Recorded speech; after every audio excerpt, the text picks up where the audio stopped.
Okay, this is the funniest thing you're going to see all day. We had an eco-militant activist who was brave enough to go on GB News to be interviewed by Andrew Pierce and Bev Turner on the issue of the climate and everything else.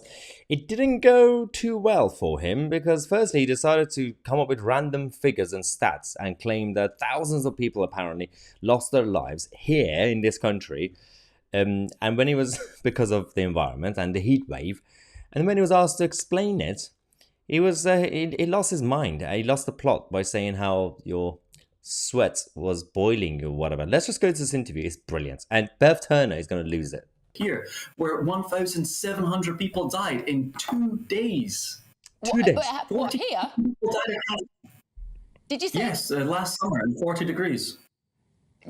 How many people did you say died? We just had a few sound issues there. In the UK, you're attributing how many deaths to climate change over a couple of days? 2 days.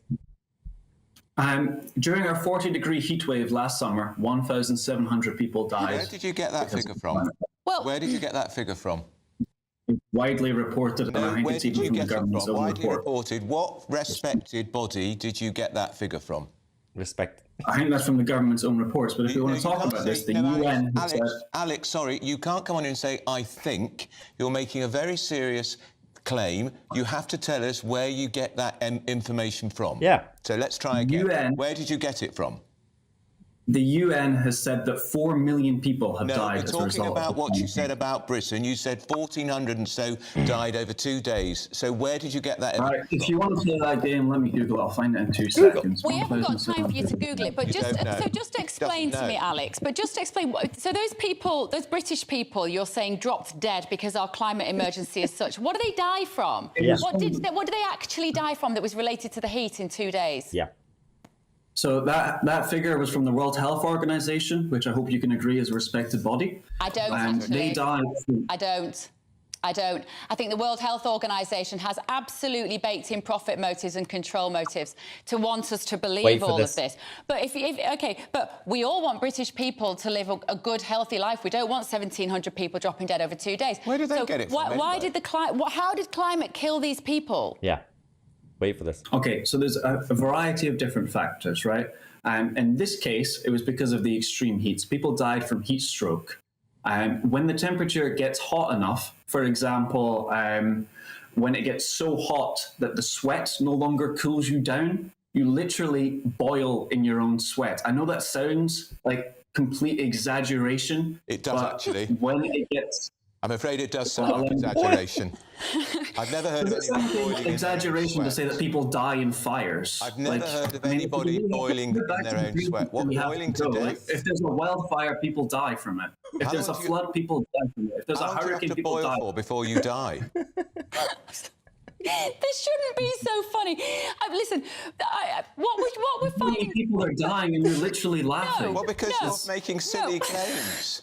There might- Boiling to death. Listen, and it means also, to say that the if climate there are- crisis causes wildfires. If there are elderly people who might be vulnerable in the very, very hot weather, and I agree with you on that, then those care homes, the hospitals might be looking after those people, have a responsibility Do you to have to- keep those people cool and to provide air Do you conditioning. think you boil to death as long as you boil an egg? But, I'm sorry, listen, Alex. I think you're bringing. Alex. I think you need to. If you don't mind me saying, Alex, I think you need to grow up a bit actually, because this is ridiculous. Oh, really? Really? Alex, Okay, well, I appreciate your opinion, well, but I'm just literally 10 million people could not You've leave got their home 1,400 in people New dying. York You don't know for who several told you days that. And now people are boiling to they death couldn't in breathe their sweat. outside. They're boiling to death. Perhaps they should put more deodorant on. Alex, I can't. I'm sorry. I'm trying to have a grown-up conversation with you. Oh. The impact of Just Stop Oil protests is that you are alienating. This is the thing. We find you kind of hilarious. Absolutely hilarious. So, firstly, if the Just Stop Oil activists can afford a ticket to Wimbledon, I am sure they can afford a therapist. And a therapist is needed to treat your insecurities and the constant fear in your life. The British public are not your therapeutical punching bag. You need an actual therapist to deal with your own issues. Why do we have to be suffering because you have your own problems? It's absolutely chaotic. Imagine you just have some obviously mental health issues and you have some delusional problems, and then you go out there, you bring everyone else into your problem instead of actually trying to treat it. It's chaotic, absolutely chaotic. Anyway, I have full sympathy with anybody with these problems. But the fact they're bringing it to a political spectrum is completely insanity. Anyway, Bev Turner's reaction was also absolutely hilarious. Thank you so much for watching. I'm Mahyar Tousi, and we are the media. I'm going to turn on the fan now.